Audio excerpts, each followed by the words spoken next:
Assalamu alaikum wa rahmatullah. Dear SSC learners, how are you? I hope you are well. Alhamdulillah, I am also well.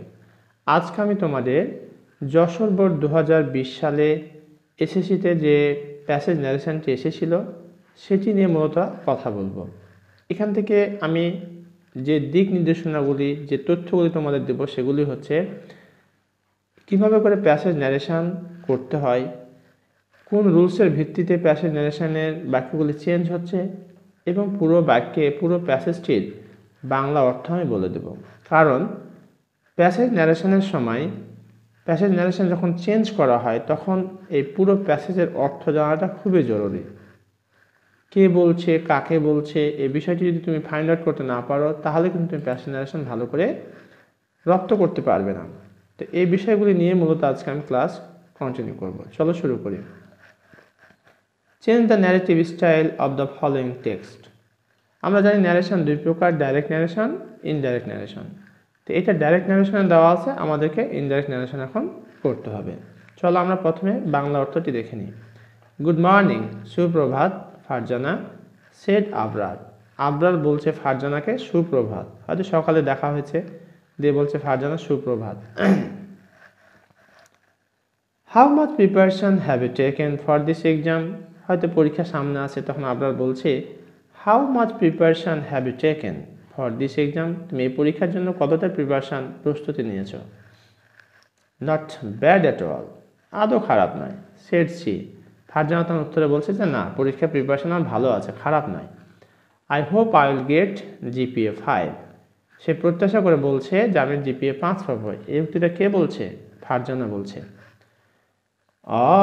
What a bright girl, তুমি কতটা ভালো girl, অর্থাৎ তার প্রশংসা করছে এখানে। Shed Abrar বিস্ময় প্রকাশ করে। But my preparation is not so good, কিন্তু আমার প্রস্তুতি ভালো নয়। এটি হচ্ছে বাংলা অর্থটি। এবার আমরা কিভাবে করে এই ডাইরেক্ট ন্যারেশন থেকে ইনডাইরেক্ট ন্যারেশন করা যাবে সেটি এখন খেয়াল করি, আর আমি রুলসগুলোও বলে দেব। Good morning Farzana said Abrar, তাহলে প্রথম উক্তিটি কার? আবরারের। তাহলে আবরার এখানে উইস্ট হলো কেন? যদি গুড মর্নিং বলা হয় তো সেই জায়গা থেকে রিপোর্টিং ভার্ব টোল্ড না হয়ে উইস্ট ওখানে লিখবে। আবরার উইস্ট, কাকে উইস্ট করলো? ফারজানাকে। তাহলে আবরার এটাকে চেঞ্জ করে আমরা উইস্ট বসালাম, আর এইখানে ফারজানা চলে আসলো। আবরার উইস্ট ফারজানা। এবার এই গুড মর্নিং সিচুয়েশনের ক্ষেত্রে ইনভার্টেড কমা দ্যাট বসানোর কোনো প্রয়োজন নেই, সরাসরি যেটি উইস্ট করছে সেটি বসাই দিতে হবে। Abrar wished Farzana good morning, হয়ে গেল। এরপরে অ্যান্ড বসিয়ে তোমরা যদি মনে করো যে আমরা অ্যান্ড বসাবো না, আলাদা করে বাক্য লিখবো, সেটিও করতে পারো। আর অ্যান্ড দিয়ে যদি করো সেটিও কোনো ক্ষতি নেই। অ্যান্ড বসালাম, কেন অ্যান্ড বসালাম? How much preparation have you taken for this exam. এই উক্তিটিও কিন্তু কার? আবরারের, যার কারণে এটি করা হচ্ছে। একটু খেয়াল করে, এখানে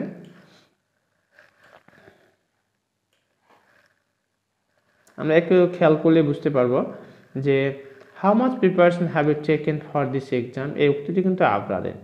তো যার কারণে আবরার প্রথমে চলে আসছে, এটাও বলেছে সে। পরে অংশে অ্যান্ড যুক্ত করে দিয়ে এখানে প্রশ্ন করেছে। তাহলে প্রশ্ন করার সময় যখন আমরা এটাকে চেঞ্জ করব ইনডাইরেক্ট ন্যারেশন, তখন ইনভার্টেড কমা উঠিয়ে ওখানে কি বসাবো? রিপোর্টিং ভার্ব চেঞ্জ করে আস্ট বসাবো, যেহেতু প্রশ্ন করছে।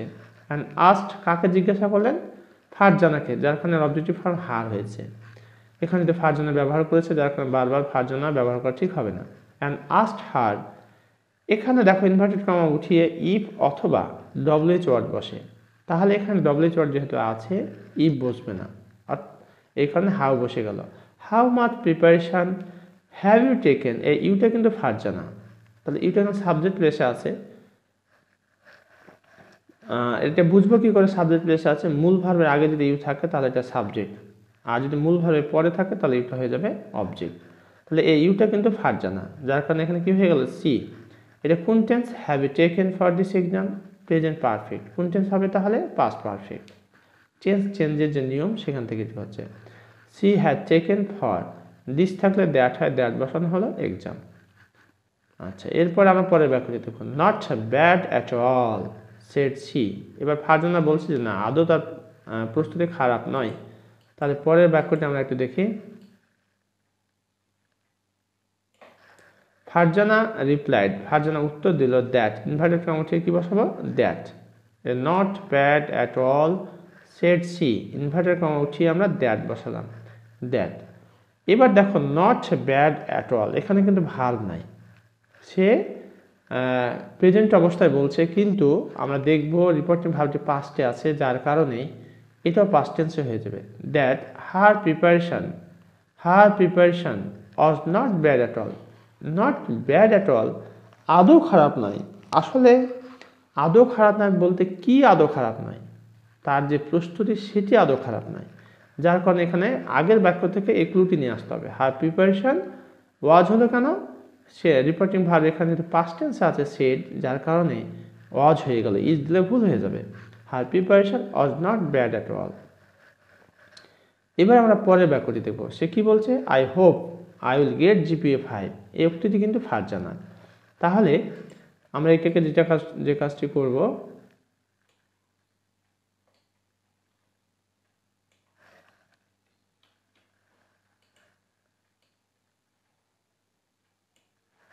C added that. তোমাদের প্রশ্ন হতে পারে এখানে অ্যাডেড কেন হবে।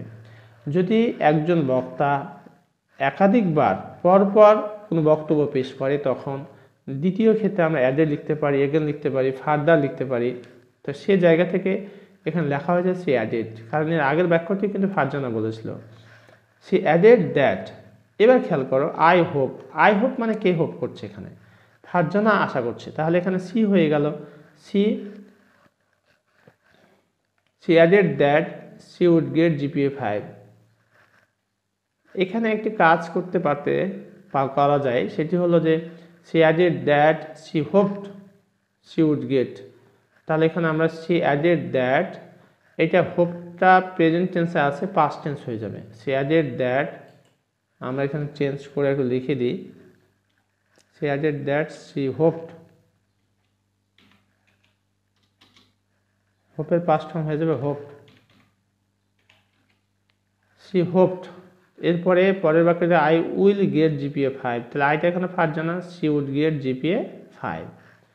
একটু মনোযোগ দেয় এই জায়গাতে, কারণ একটু লিখতে হয়েছে এই জায়গাখানে যে I hope I will get GPA 5, এই কথাটি বলছে ফারজানা। তাহলে সি অ্যাডেড দ্যাট, ইনভার্টেড কমাতে দ্যাট বসালাম, I hope present indefinite tense, she hoped past indefinite হয়ে গেল, I will get GPA 5 future indefinite, future in the past হয়ে গেল, সি উড গেট জিপিএ 5। এরপরে বাক্যটিতে what a bright girl said Abrar. Abrar তখন এই কথা শুনে বিস্ময় প্রকাশ করলো। তাহলে বিস্ময় প্রকাশ যদি আনন্দের সাথে করে, তাহলে আমরা লিখি রিপোর্টিভ ভার্ব চেঞ্জ করে এক্সক্লেমড উইথ জয়। পরের বাক্যটি আমরা একটু খেয়াল করলেই বুঝতে পারবো।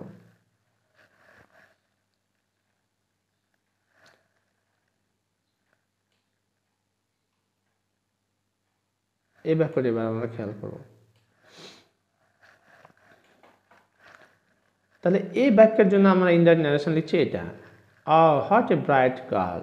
এই কথাটি বলছে কিন্তু আবরার, বিস্ময়ের সাথে, আনন্দের সাথে। Abrar exclaimed with joy, reporting verb change করে আনন্দ বোঝালে হয় exclaimed with joy. Abrar exclaimed with joy, অর্থাৎ আবরার আর শেডকে চেঞ্জ করে আমরা কী বসালাম, এক্সক্লেমড উইথ জয়, আর ইনভার্টেড কমা উঠিয়ে দ্যাট। আর হোয়াট এ ব্রাইট গার্ল, এই বাক্যটিকে আমাকে এখন এক্সক্লেমেটরি সেন্টেন্স আছে, অ্যাসার্টিভ করতে হবে। হোয়াট এ ব্রাইট গার্ল, এখানে দেখো what a bright girl she is হওয়ার কথা ছিল, কিন্তু সেটুকু বসানো নেই, আমাকে বুঝে নিতে হবে। যার কারণে C was a very bright girl. Inverted যখন আমরা এক্সটেন্ডেড বাক্যকে অ্যাসার্টিভ বাক্যে পরিণত করি, তখন প্রথমে সাবজেক্ট বসে। তো এখানে what a bright girl she is, কথাটা ছিল মানে ধরে নিতে হবে এখানে, যদি এখন উজ্জ্ব আছে, তাহলে সি ওয়াজ এর এখানে ছিল বসে গেল। আর অ্যাসার্টিভ বাক্য করার সময় ভেরি বা গ্রেট কথাটি নিয়ে আসতে হয়, ভেরি বসানো হয়েছে, আর এখানে ব্রাইট গার্ল আছে সেটি বসে গেল, C was a very bright girl. সর্বশেষ লাস্ট বাক্যটি একটু খেয়াল করি, but my preparation is not so good, কিন্তু আমার প্রস্তুতি ভালো নয়, আমার প্রস্তুতি ভালো নয়। এখানে একটু লেখাটা হয়ে গেছে, আমরা ঠিক করে নিতে পারি।